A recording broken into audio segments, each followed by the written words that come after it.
The Commonwealth is a voluntary association of 54 independent states, working together towards shared goals of democracy, development, and peace. Member countries span 6 continents and oceans, from Africa to Asia, the Americas, the Caribbean, Europe, and the South Pacific. The Commonwealth is seen as a special family, a family of nations. Jamaica is the largest island in the Commonwealth Caribbean and the 3rd largest in the Greater Antilles. Situated in the Caribbean Sea, it is south of Cuba and west of Haiti and the Dominican Republic. It lies in the hurricane belt of the Atlantic Ocean and from time to time suffers the effects of storm damage. An island of beauty and rhythm, Jamaica is famous for its sun-drenched beaches, rugged mountains, dense jungles and tumbling waterfalls. With a rich cultural heritage, its captivating towns and cities such as Kingston have inspired the music of Bob Marley and countless other reggae entertainers. Jamaica has also produced some top athletes in the Caribbean and holds world and Olympic records, particularly in sprinting. The indigenous name for the island was Zamaca, meaning the land of wood and water. In 1494, Christopher Columbus sighted the island on his 2nd voyage, and it is said that on his 4th voyage he was stranded on Jamaica from 1503 to 1504. In 1509, the Spanish, led by Juan de Esquivel, settled near St. Anne's Bay, protecting it from many privateer raids. In 1534, settlers moved to a new site which they called Villa de la Vega. In 1655, Jamaica was conquered by the English, although the Spanish did not relinquish their claim until 1670. Under early English rule, Jamaica became a haven for privateers, buccaneers, and sometimes pirates. In fact, the notorious privateer Captain Henry Morgan operated from Port Royal. Following the destruction of Port Royal in the Great Earthquake of 1692, refugees settled across the bay in Kingston, which became the capital city in 1872.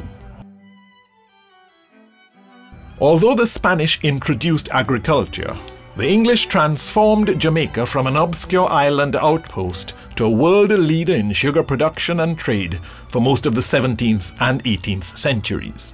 However, Jamaica had one of the highest instances of slave uprisings in the Caribbean. Indeed, Tacky's Revolt in 1760 was the most significant slave rebellion in the Caribbean until the Haitian Revolution in 1790. Successful escaped slaves became known as Maroons, and they established independent communities in the mountainous interior out of reach of the British. In December 1831, Samuel Sharp led a large-scale revolt known as the Baptist War. About 10 days later, the rebellion was suppressed by the militia of the Jamaican plantocracy and the British garrison. Due to the loss of property and life in the 1831 rebellion, the British Parliament held 2 inquiries. The results of the inquiries led to the abolition of slavery throughout the British Empire in 1834. However, the freed population faced significant hardship, and this was reflected in the Morant Bay Rebellion led by Paul Bogle. The rebellion was brutally repressed, and George William Gordon, a friend of Bogle, was wrongfully hanged because it was thought that he was involved. By the late 19th century, sugar was in decline, and the economy diversified into bananas. In the 6 decades following the Morant Bay Rebellion, Jamaica went through several important stages in its constitutional and political development.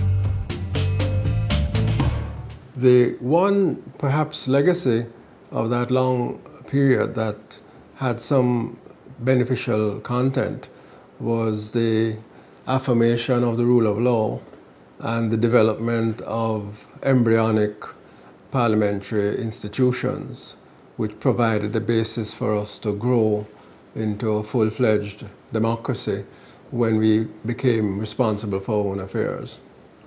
We went through a long process of slow evolution. The first critical step, as you know, would have been in 1944 when Jamaica attained adult suffrage, the first predominantly black colony in any part of the world to win adult suffrage. It was a milestone. It didn't come easily. The British resisted it, and what really made the difference was a united front of all Jamaicans, workers and farmers and the middle class, and very importantly, in alliance and partnership with enlightened thinkers in the United States as well as in the United Kingdom. And that's what made a difference. It gave us adult suffrage, which was a big breakthrough, and also an embryonic cabinet system where for the first time, again in any colony, there was an executive council which was designated as the principal instrument of policy. Now, for the first 10, 15 years, the ministers elected to that executive council really didn't have full executive authority. It was chaired by the governor between 1944 and I believe up until about 1957. And thereafter, our own elected ministers were chairing it, first as a chief minister, then as a premier in 1959. So there's a gradual evolution during those 18 years between 1944 and 1962, when Jamaica, as you know, became independent. Between 1935 and 1944, the event which revolutionized Jamaica's political landscape was the Labor Rebellion of 1938. The two leaders who emerged during this time were Norman Manley and Alexander Bustamante. Bustamante was a very interesting figure in that he had no real relationship with the working class people until there was the labor rebellion against colonial conditions, largely on the estates and the sugar plantations. And Bustamante, who had been writing many letters to the newspapers talking about the poor conditions in which people had to live, the circumstances of unemployment, low wages, poor health conditions, he felt that he needed to get involved, and he put himself at the head of the rebelling workers. And they really appreciated that because he came from a different social stratum, he came from a different color, predominantly black people. Bustamante was a near-white, almost a Latin American looking type. And that is what made him into what he became, a leader of the labor movement, ultimately a leader of the political movement. Initially, not very supportive of self-government. He was only won to the position that Jamaica was both entitled and ready for self-government, not until the end of the 1940s and into the early 1950s.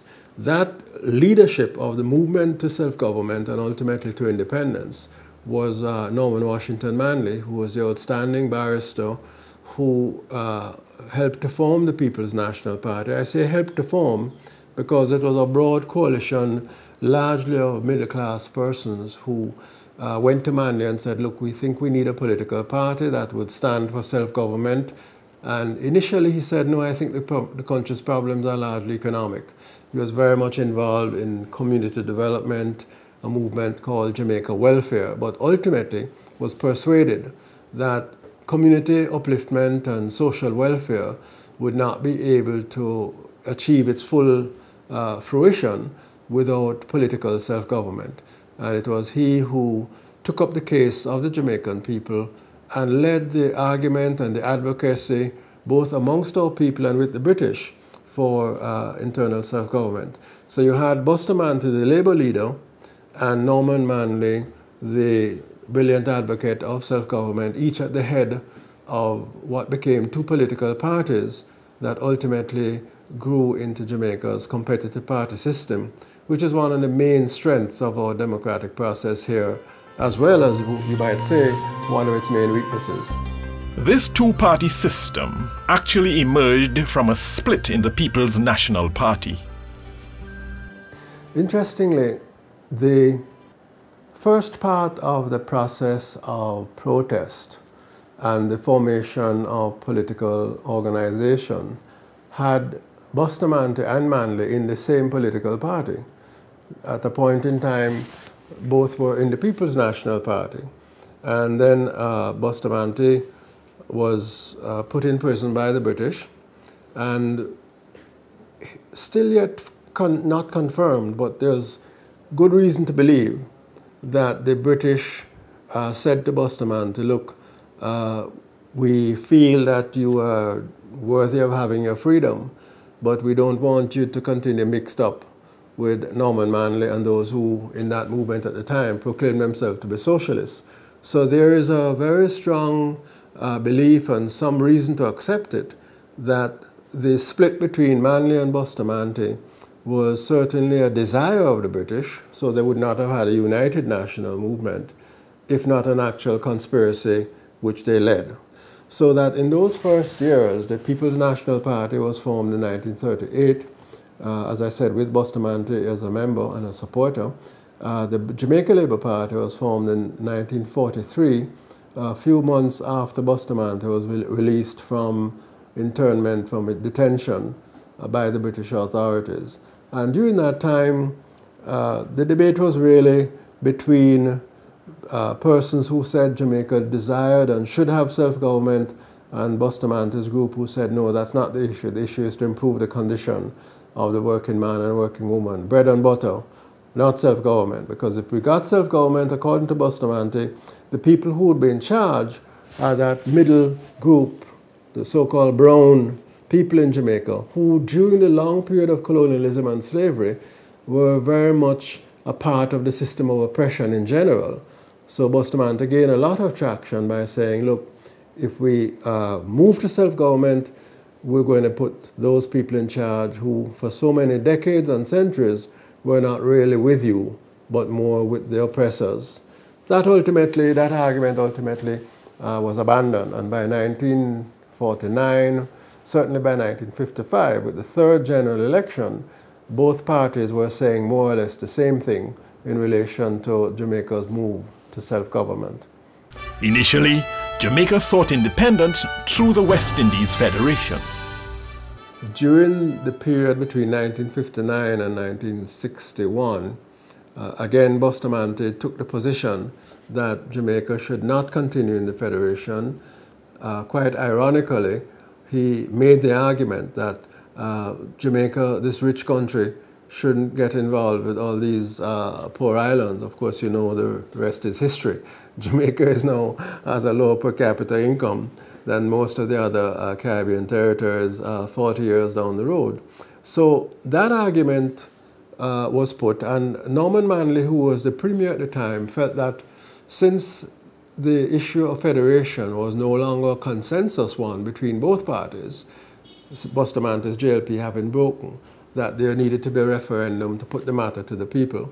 And that referendum was held in 1961. The urban areas of Jamaica voted overwhelmingly for federation. It was in the rural areas that the argument based on Jamaica's prosperity and the other islands' impoverishment, that argument led to a majority in rural Jamaica against federation, and ultimately the move to independence on our own. Between 1957 up until the early 60s, Jamaica's rate of economic growth was among the highest, not just in the Western Hemisphere, but in the world. Higher than the United States, higher than Canada. Jamaica was in the top 10 in terms of human development, along with countries like Japan. So it did resonate that, look, we're doing very well, lots of investment in tourism, in the bauxite, alumina sector, in manufacturing, even though there were vast gaps and there was considerable inequality, moderated by the fact that there was a great deal of migration to the United Kingdom and ultimately to the United States as well. The argument did have traction, and therefore, once the vote was decided, a delegation went to London of both parties, and the British didn't resist. They agreed that we should have independence on our own. A constitution was drawn up, and Jamaica then became an independent country with a developing and maturing two-party system, which meant that there would be alternations in power and the possibility of dictatorial rule would, to that extent, not have been a real one. And as you know, very few countries, in fact, I can think maybe of no more than about 10 or 15 countries, certainly outside of the Caribbean, can boast of a record of governing parties yielding office to opposition parties in 7 or 8 times in 15 elections over the last 70 years, and doing so without one-party dictatorship, without civil war, without a military coup, in constitutionally mandated elections. So that's a record that's enviable. And along with that, the levels of freedom in Jamaica, particularly freedom of the press, are regarded globally by the indicators that political scientists and policymakers use as in the top 10% of the 190-odd countries in the world in terms of freedom of the press, ahead of the United Kingdom, ahead of the United States, because of the spread of ownership, the variety of opinions that can be expressed, and the lack of censorship. So the two-party competitive system and freedom would be the two major outstanding achievements of Jamaican democracy going into and coming out of independence in 1962. And of course, along with those outstanding achievements, considerable deficits and deficiencies which you shouldn't sweep under the carpet. The 1962 Constitution established Jamaica as a constitutional monarchy. Parliament is based on the Westminster model and is a bicameral body with an appointed Senate and an elected House of Representatives. Following independence, the Jamaica Labour Party remained in power, winning the 1967 general elections. Donald Sangster was appointed the second Prime Minister, but became seriously ill and died within 2 months. He was succeeded by Hugh Lawson Shearer. In 1969, Michael Manley, son of Norman Manley, was selected as the new leader of the People's National Party. In the next election of 1972, the PNP was brought to power, and Michael Manley became the 4th Prime Minister. Manley introduced socialist policies and initiated relations with Cuba, and this severely polarized the Jamaican population. When the PNP lost power in 1980, Edward Seaga immediately began to reverse Manley's policies, seeking closer ties with the United States. You know, Mr. Seaga is a visionary. If any word, single word were to be used to describe him, that would be the word. He is a true visionary, a man of many ideas, wanted so much for Jamaica. But the challenge has always been, how do we convert the vision of a prosperous Jamaica through the process of the political turmoil, the political beliefs, the historical context of Jamaicans, to have the electorate appreciate that vision, stick to the vision to see it through to fruition. And that has been a challenge for Jamaica. There are two competing visions of Jamaica. In some ways, the visions overlap. They overlap on a prosperous Jamaica, but they divide on how to get there. And I think that has been the tug of war in Jamaica. And it's a tug of war of two political parties, but it is also a tug of war of two perspectives on development. Although the political system has been stable, politics in Jamaica has been marked by political violence. While we acknowledge and respect and appreciate the stability and the positive dimensions of two-party competition, we have to acknowledge and regret the underbelly of this. And frankly, what happened from the early 1940s going into the 50s and maturing in the 60s is that the parties at the grassroots level, particularly in the urban inner cities, associated themselves with strong arm, people who would be enforcers. And the enforcers who initially begun with sticks and stones eventually got revolvers. The revolvers evolved into submachine guns, and the individual enforcers ultimately grew into gangs and gangsters, depending on the symbiotic relationship.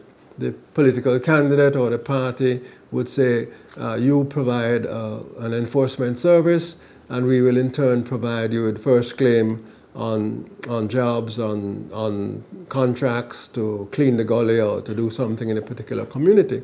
But ultimately, what has happened is that with the growth of the drug trade, illicit trade in narcotics in the late 60s going into the 70s and more so the 80s, the gangs developed their own independence.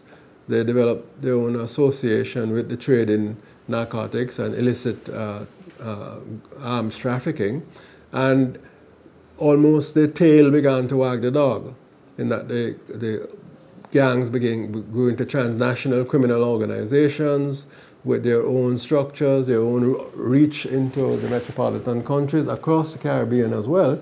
And that has meant that the political parties have, over a period of time, become far too closely associated with gangsters, gangsterism and gangs, purveyors of violence, very often independently of the parties, because after the elections are held, what are they to do with the guns? You simply have to use them to engage in a criminal and illicit activity. And that's one of the main reasons why Jamaica's murder rate is so high. It's related to gangs and gangsterism warring among themselves, internal feuds, as well as struggle for turf amongst them. And this has been a major negative outgrowth of the parties. It contributed to huge violence, even though we had relatively free and fair elections. I don't think anybody would dispute the fact that there's no election that Jamaica's had since 1944 which had not in its outcome reflected the will of the people. But there have been elections severely scarred by, in the case of the 1980 election, near civil war.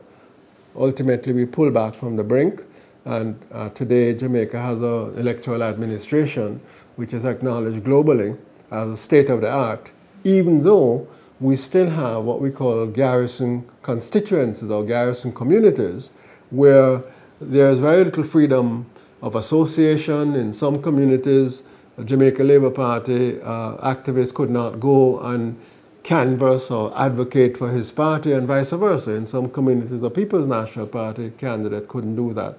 These are, in effect, veritable garrisons for either side, and that is a tremendous scar on our democratic process, which Jamaicans have to come together to ensure that we carry out the surgery to ensure that those the deformations don't continue.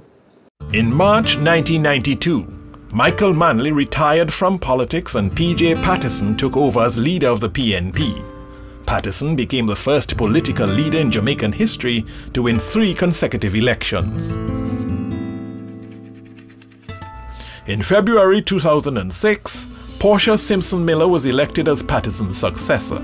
She became the first female leader of the PNP, the first female head of government of Jamaica, and the third in the Anglophone Caribbean.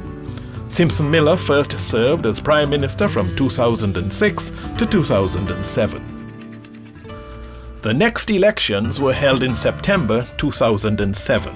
The opposition JLP defeated the PNP with a slim majority after 18 years of unbroken governance. Bruce Golding was sworn in as the nation's 8th Prime Minister. The 2007 to 2011 electoral term in Jamaica received international attention when violence erupted in Prime Minister Golding's constituency. Tivoli Gardens, while an extreme, was by no means alone. The JLP was the party dominant in Tivoli Gardens, but in other communities, other garrison constituencies, the People's National Party had their own enforcers, their own armed retainers, their own gangsters. In the case of the recent very, very negative experience that Jamaicans had, negative in the main, but there's a positive outcome. In effect, what happened is that Christopher Coke was leader of the Shower Posse. He inherited that position from his father, who before him led that posse. This is an organization which engaged in illicit narcotics trade and arms trafficking. Was not able to be actually apprehended by the Jamaican justice system. The United States, in which he committed many of his crimes, in association with Jamaican authorities, eventually accumulated enough evidence to ask for his extradition to the United States. That extradition order was served on the Jamaican government in October of 2009. The government resisted it on various grounds, some arguing that the extradition order in this case was not constitutional because the evidence on which it was based was gathered in contravention of Jamaica's constitution. But whatever the pros and cons of the constitutional arguments, the net effect which the Jamaican people saw is that this criminal, notorious, was being protected, defended on whatever grounds by the Jamaican government. And this created a tremendous groundswell of pressure from various organizations, civil society, the media, to say nothing of the opposition, People's National Party as it was then, to extradite Coke. At the same time, the external authorities, the United States, refused to back off the extradition order, refused to resubmit it, and that coalition of internal civil society and popular mobilization of opinion in Jamaica associated with the position of the United States meant that ultimately the government caved in to the request, granted the extradition order. But by that time, Coke had dug into the fortress, basically. And Jamaican people were treated to the spectacle on our television screens of a part of Jamaica barricaded, sophisticated barricades with explosive devices, electronically detonatable. We were treated to video footage of gun emplacements on top of high-rise buildings in Tivoli Gardens. And then, to make matters worse, those who said Coke should not go from within that enclave of which he was called the president, literally, attacked the state. Police stations were attacked and burnt, and the offensive to demonstrate that Coke was not going to be taken anywhere was begun against the Jamaican state and society. The government responded, declared a state of emergency, and the security forces, the police and the army, then went in to serve the warrant, and 70-odd people died in that confrontation. Ultimately, Coke was extradited, and thereafter, a number of the leading gangsters turned themselves in response to the request of the police, having seen what happened to the president. A blow was struck and an advance made against the criminal underbelly of Jamaican politics, but it has by no means been eliminated.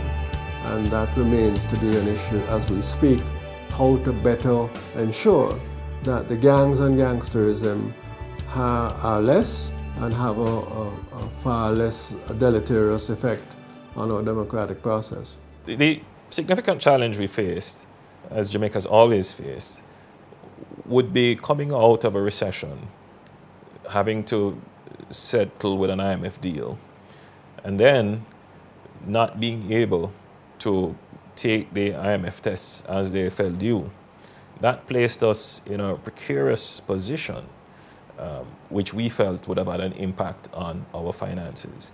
It was therefore critical for us to get a new mandate from the people, and we should remember the context in which this was all happening. Even though we won the elections in 2007, we won it with a very small margin, and then we had to go back for 5 by-elections to reaffirm that margin. And so the political party was very distracted, and the government as well was very distracted. It was very difficult to pass laws It was very difficult to gain consensus with such a close margin. And what we felt that we had to do in order to move the country forward and keep our obligations to the IMF and keep our obligations to the people, particularly the poor and vulnerable people of Jamaica, we felt we needed a new mandate to move forward, and therefore the decision to go for an election immediately after the transition from Mr. Golding. Elections were then held in December 2011, and the result was a landslide victory for the PNP, who won with a 2/3 majority. Well, we need to go back and ask ourselves what are some of the main contributing factors to the loss of the Jamaica Labour Party on December 29, 2011. And I would suggest that, first of all, the people felt a very strong feeling that their confidence in Bruce Golding, then Prime Minister, he handed over to Andrew Holness before the election, that confidence had been shattered, largely because they view that he betrayed the trust of the people by his resistance to the extradition of Coke was not a forgivable offense. Secondly, would have been the deepening economic crisis, a crisis that has long existed in Jamaica. I mean, when you consider that for the last 40 years, and this would be an amazing statistic to most persons in all the Caribbean, Jamaica's average rate of annual economic growth, I bet you'd never guess, was 0.9% for 40 years. So that stagnation in the economy, largely a result of corruption, I think, as well as the lack of productivity in both labor and management, the levels of violent crime which inhibited investment, and a taxation system that is irrational. The economic problems remain as they were, and indeed the requirements for an IMF agreement as they were under the JLP remain now under the PNP. That has to do with tax reform, reform of the pension system. It has to do with ensuring that the public sector wage bill is a limited proportion of the gross domestic product. Those have not gone away, and therefore the economic difficulties that face the JLP are now facing the People's National Party and presenting huge challenges. The People's National Party has inherited the criminality, the violence that preceded their accession to office, and therefore the challenges of dealing with the gangs and the gangsters, of dealing with organized crime, of getting on top of corruption, which remains very high in Jamaica, both in the perception of the Jamaican people as well as in the realities that we could talk about another time. The enormity of these challenges are such that it's going to require what we did in 1944, again in 2012 and beyond, a coming together of the people around a platform and issues that can subordinate political competition and tribalism, and that can bring civil society into the picture in a coalition and a partnership that will come to grips with these extremely challenging and intractable issues.